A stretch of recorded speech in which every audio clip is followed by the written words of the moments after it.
Ready or not, the mail-in election is ready to begin. The absentee ballots start getting mailed out this week in Michigan. And the U.S. brokers peace deals between Israel and two Arab nations. Odd curiosities, or do they portend something bigger? Today is Sunday, September 20th, 2020, and this is Flashpoint. Hi, welcome to Flashpoint on this last Sunday of summer, leaving us about a month and a half from Election Day. And as if that election needed any more gasoline, Friday night saw the passing of Supreme Court Justice Ruth Bader Ginsburg. The notorious RBG was a hero to so many, especially a generation of women inspired to study the law. But the tributes and the praise could barely keep up with the breathless political chatter over who should choose her replacement on the high court. And so the election of 2020 manages to pull off the impossible and somehow intensifies again. And in a way, the election is going to begin this week in Michigan. State law says the state's clerks can begin sending out ballots starting this Thursday. Now, for many, concerns abound. For most of the year, Secretary of State Jocelyn Benson has been begging the legislature for some help to allow ballots to be sorted and processed before Election Day. She is getting a little bit of help on that front, though probably not enough to dramatically speed up the results we'll all be waiting for on election night. But when Benson wasn't jockeying with Lansing, she was again sparring with the president, this time over a screw-up on some ballots that went out to Michiganders living overseas or serving in the military. Instead of Mike Pence, the president's running mate was listed as the guy who was actually running for vice president of the Libertarian Party. Now, Benson blamed a computer glitch, but no one believes there's really any allowable margin of error when it comes to this year's balloting. Ahead this morning, we'll talk to Benson about that and about the preparations for a massive turnout both at the mailbox and at the polls. And if you are planning on voting by mail this election, and perhaps you've never voted that way before, we will look at what you need to do to make sure your vote counts. Also this morning, the pandemic, the racial unrest, and election season have pretty much overwhelmed some news from the Mideast. Bahrain and the United Arab Emirates have formally opened normalized relations with Israel. The president sees the Abraham Accords as a new dawn in the Middle East. Is it? Or is that overstating it? And what does it mean for the Palestinian cause? It's all coming up today on Flashpoint.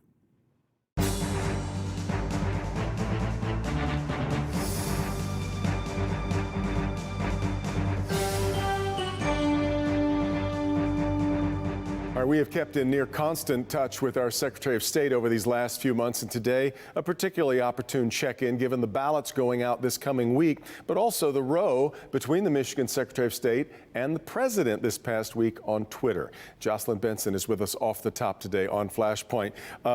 Madam Secretary, you mentioned to me earlier before we started the program, I said you've had quite a week, and you said, or as I might call it, just that's just another day. That's the way it goes. Friday in September. Yeah, exactly.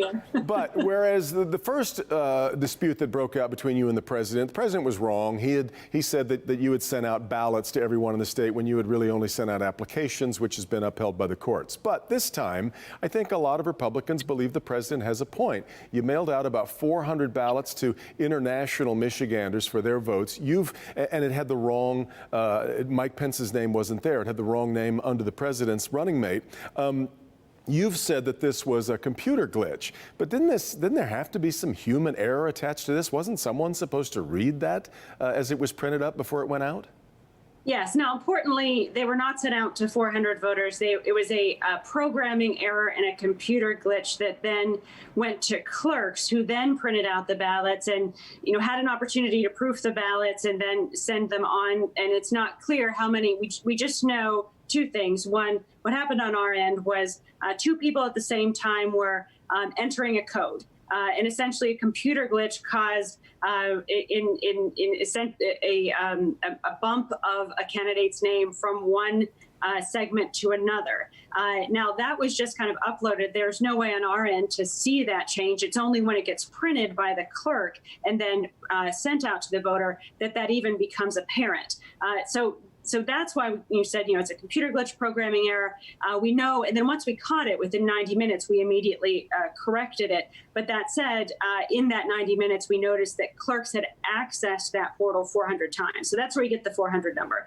And then we immediately contacted clerks and said, hey, did you actually send any of those ballots out? If you did, you need to immediately follow up with this correct ballot. Here's the correct ballot. Here's the updated information. And working to, again, make sure every voter that did inadvertently get an inaccurate ballot gets a corrected one as close to immediately as possible, and then have a procedure in place on our end or at the local clerk's end to ensure when those ballots are returned, if both ballots are returned, the incorrect and the correct one will count. If only the incorrect one is returned, we'll contact the voter and try to remedy that, but still make sure their vote is counted. And then, of course, so we're still kind of, but again, this also, every indication is that this only affected really it's the handful of voters.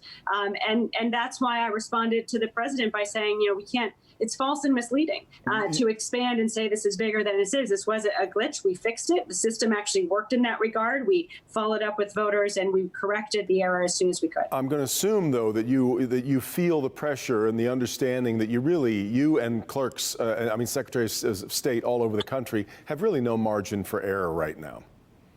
Yeah, and again, that also underscores, some of the procedures in place for multiple proofing and at the local level are important to follow.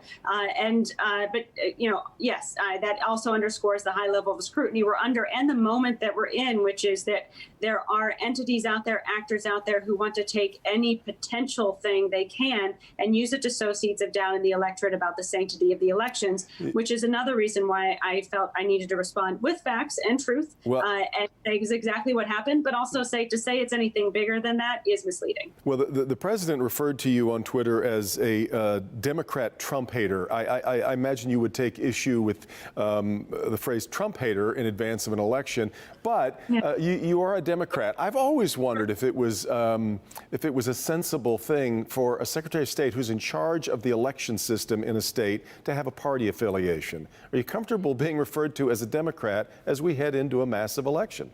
Yeah, I've always said, well, certainly the system is set up the way it is. You do have to run as a member of a party. I have found as Secretary of State working to be impartial, which I have. I don't endorse candidates, for example, in any race that's on the ballot in an election I oversee. And myself and many other colleagues on both sides of the aisle have similarly made that commitment in our states. And so it is ironic that despite our best efforts that we are, again, still in this hyper-partisan era where simply because we have an R or a D after our name, people will make presumptions.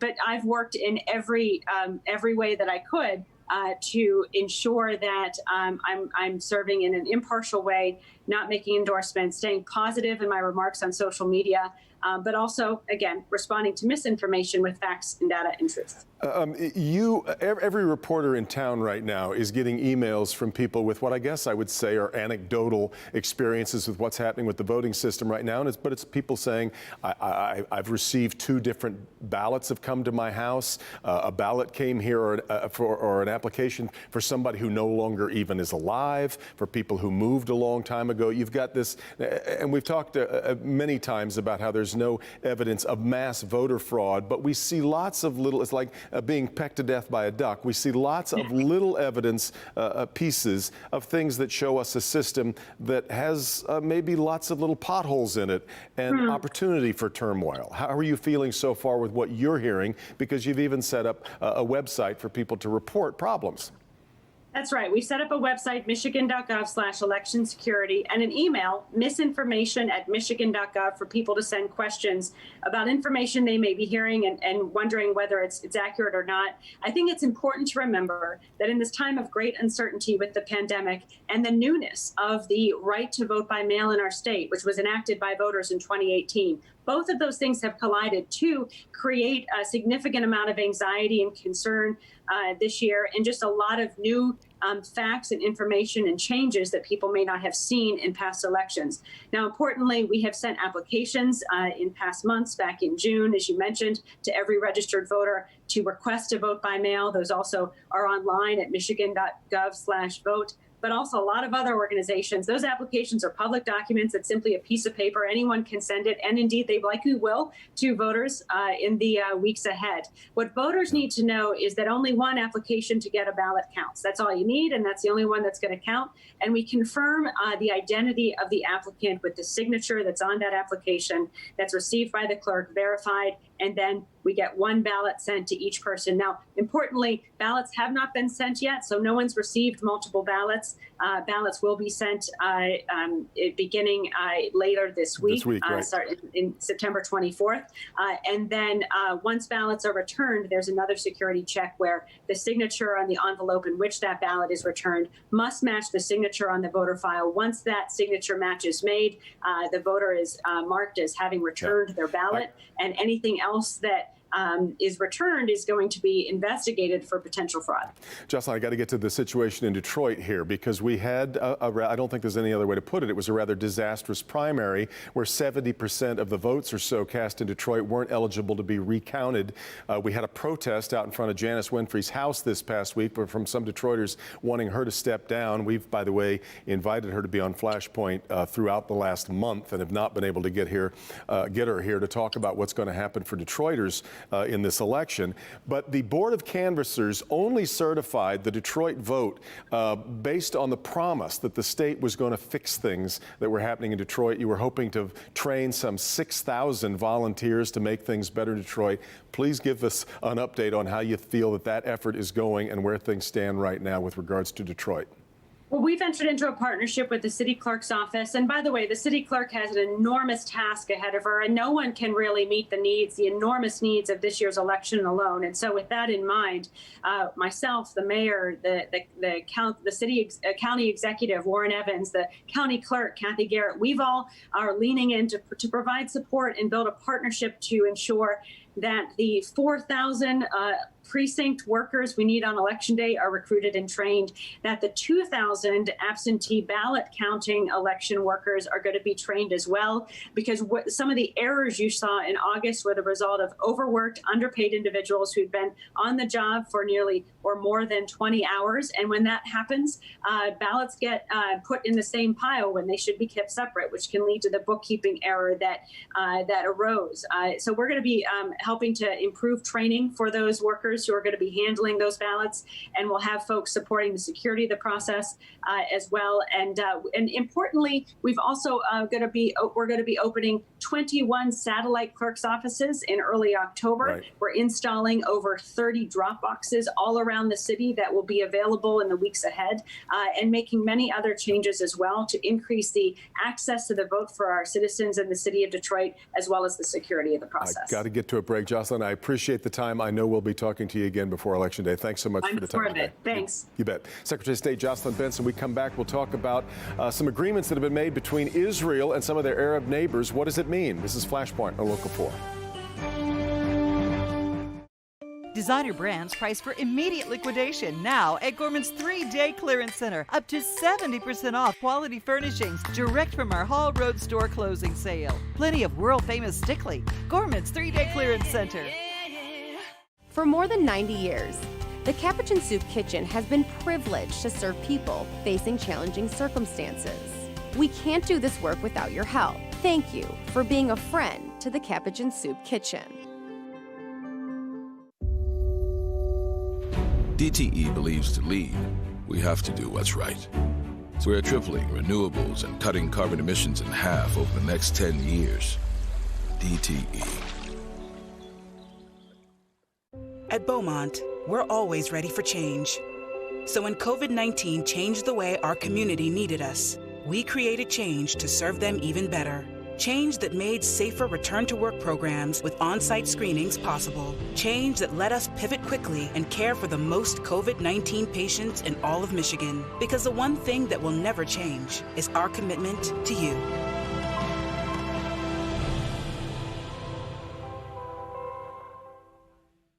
Save 50% off all Lexington furnishings at Gorman's. Pure style has never been more affordable. Gorman's is offering factory direct savings of 50% off the unequal styling of Lexington this weekend at Gorman's.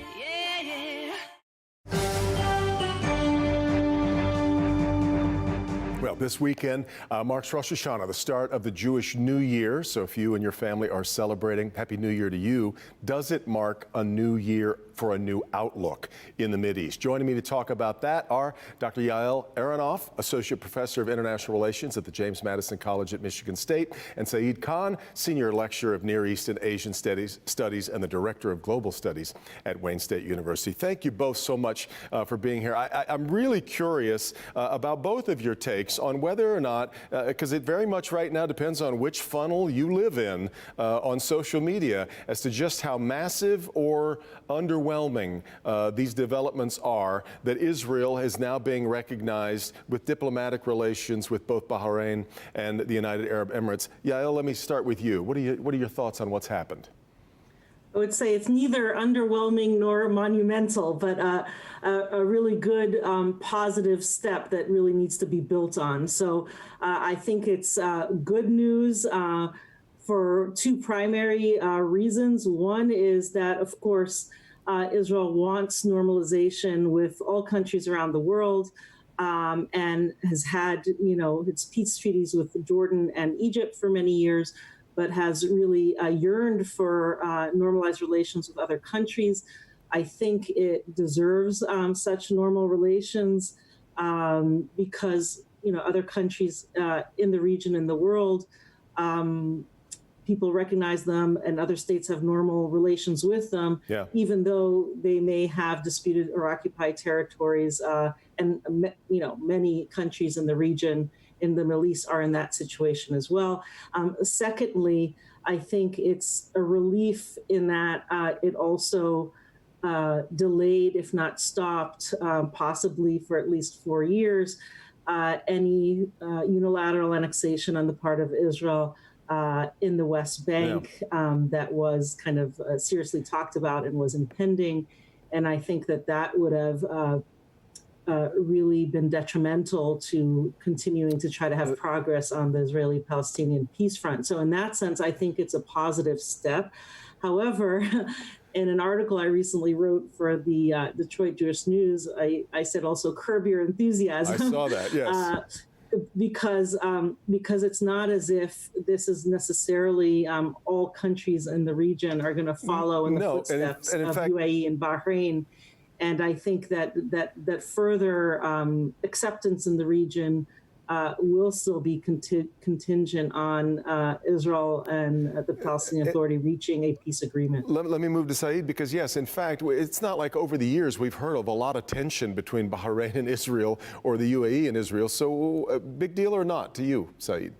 Well, I think anything that happens in the Middle East can be seen as a big deal if it moves from the status quo. But many things in the Persian Gulf have to be gauged from what is above the waterline and what is below the waterline.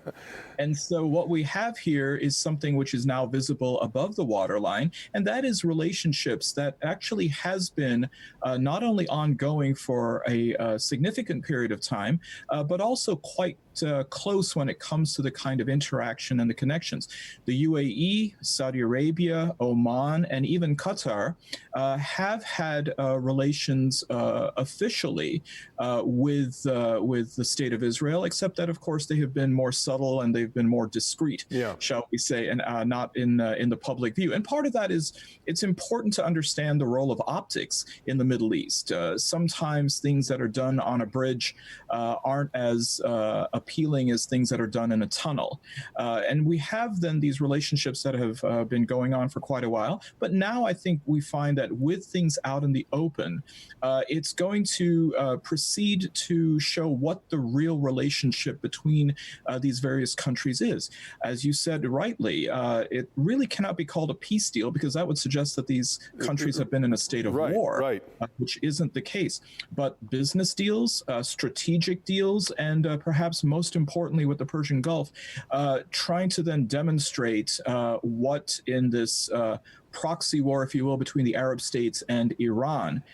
Now we find Israel having a more explicit role in taking a side. Yael, and I'm already starting to run out of time here, where does this leave the Palestinian people? I think that it was telling that the Arab League did not kind of reject these agreements as the Palestinians had hoped. And so it's a real sign that they have to possibly shift their strategy and really maybe come back to the negotiating table when it's possible. I think they have primarily stepped away from the negotiating table. They've talked about settlements, but I think the main reason is that Israeli Prime Minister Ehud Olmert gave a very serious peace offer in 2008. They possibly, didn't follow up with that, hoping that President Obama might exert more pressure on Israel and that they might get a little better deal. It was a bad gamble because Netanyahu was elected who was willing to concede less, accommodate less, compromise less in such a peace deal. So there, in a sense, was little incentive for them to negotiate for a worse deal than they would have received in 2008. Yeah. I think with the new government in Israel and the possible rotation that Prime Minister Gantz, if that is implemented, becomes a prime minister, there'll be a greater opening. Perhaps also if Biden is elected in the United States, there'll be more of an opening to really restart those peace negotiations with continued constructive support of these Arab countries, including the UAE and Bahrain and Egypt. Saeed, I've only got about 30 seconds left, but to that point, is there any way to characterize this other than a win for the Trump administration? I mean, he's been roundly criticized for international policy decisions, but doesn't this have to be a win for the president? Well, it remains to be seen. If the president is looking at this through the optics of the deal, then perhaps it is. But we also have to take a look at what are some of the broader strategic interests. China is going to be a major presence moving forward in the Gulf with this relationship with Iran. Turkey has to be examined as well. And I'm not sure how much of this has really been thought out to go ahead and address those issues that are going to come up in the very near future. I thank you both so much. I wish we had I could talk to you about this for about 2 or 3 hours, but we don't have that kind of time because Meet the Press is coming up whether I'm done or not. Thank you both so much. Hope you have a great day and stay safe. Thank you. We come back, we'll talk about casting your vote, which you can actually start doing later this week. This is Flashpoint on Local 4. The deals are back. It's back. It's the grand opening of the all-new clearance center inside every Gardner White. That's right. The deals are back. Line up Sunday, 11 a.m. for $50 gift cards. Save up to 80%. And we say yes to credit with 0% financing up to 24 months. Sofas just $5.95. Recliners $2.96. Find something new every day. It's the grand opening of the Gardner White Clearance Center. The deals are back. Sunday, 11 to 8. You're all set to retire. You have your home paid off, money in the bank, and sound investments. But if you're not careful, all the things that you work so hard for can disappear. At Semasco Financial, we'll help you prevent that. We go beyond ordinary asset management. We'll safeguard everything that you have by creating a plan made specifically for you. How much can you afford to lose? Nothing. Protect the people that you love and the things that you have. Call Semasco Financial today. Right now at Gardner White. Shop and save up to $1,000 off the largest selection of top name brand mattresses in Detroit. With 0% financing up to 72 months. Tempur-Pedic just $20 a month. Beautyrest Black just $18 a month. Get the lowest price ever on iComfort with free adjustable power base. Just $12 a month. Plus free delivery, free TVs, free box springs. Only at Gardner White, Detroit's #1 mattress store. What does back to school look like for you? It looks like this. It looks like my living room. It looks like this. The routine may have changed, but what hasn't changed? You can still wake up to Local 4 News today to get what you need to know for back to school. From the latest case counts and policy changes in your district to homeschool help from parenting pros. Local 4 News Today is here to help keep you on track and your family safe. For everything back to school, start your mornings with Local 4 News Today. All right, before we go, as we mentioned, clerks will be sending out ballots this week. What do you need to do to make sure your vote counts if you're voting by mail this time around? We've had 2 primary elections this year, one in March and one in August, both leading to massive votes coming in by mail. With the pandemic continuing to swirl, we can guarantee that mail bags will be even fuller for the November general election. But keep in mind, setting the pandemic aside for the moment, Michiganders voting by mail are merely exercising their new right passed into state law in 2018, when voters opted for no-excuse absentee voting. meaning any registered voter can request a ballot by mail. The pandemic has just injected rocket fuel into what would have already been a much higher absentee vote total than we've seen in the past. The law says that Michigan clerks can begin mailing ballots to voters 40 days before the election. So that means those ballots can start going out September 24th, which is this Thursday. But the ballot only comes if you've asked for one. Applications for ballots went out all over the state during the summer, but voters wanting to vote by mail had to request one through that application or online, and that process will continue. Voters can request an absentee ballot right up until 5 p.m. on the Friday before the election, which this year would mean October 30th. So once you've received your ballot, then what? Well, for starters, make sure you take care to fill it out correctly. You'd be surprised at how many ballots are ruined because of a voter error. For example, it has to be filled out with either a blue or black ink pen. Anything else will wreck the ballot. If you're voting in person, a poll worker is there to help explain such things or give you a new ballot if yours is rejected by the voting machine because of a mistake you've made. Your ballot will arrive in a voter's secrecy envelope. When you've completed the ballot, it goes back into that secrecy envelope, which you then date and sign. And your signature is important. It'll be matched against the signature you used when you registered to vote. So take care with the process. But remember, when you're voting by mail, you are the last gatekeeper. And that also includes getting your vote turned in on time. Your vote has to arrive by Election Day. And delays in the mail system can mean some risk that your vote doesn't make it into the count. In fact, almost 9,000 votes arrived too late to be counted in the August primary election. So that's almost 9,000 votes that didn't count, and it wasn't because of fraud. So you might want to consider your options on returning your ballot. Yes, you can put it in the mail, but make sure you do so in plenty of time for it to arrive. It's recommended you mail it 2 weeks before the election, which means getting mailed by October 20th. But you can also return the ballot in person to your local clerk's office. And you can do that at any time right up until 8 p.m. on Election Day, which is when the polls close. Many clerks set up drop boxes for absentee voters to return their ballots. No matter when you return the ballot, the secrecy envelope is not to be opened and counted until Election Day. One other thing, you can actually change your absentee vote if you change your mind. You just need to get in touch with your local clerk, let them know that you need a new ballot, and they'll spoil the old one. Thanks so much for being here. Meet the Press is coming up next. Hope you have a great week. Next week, it's Slotkin against Young, live right here on Flashpoint.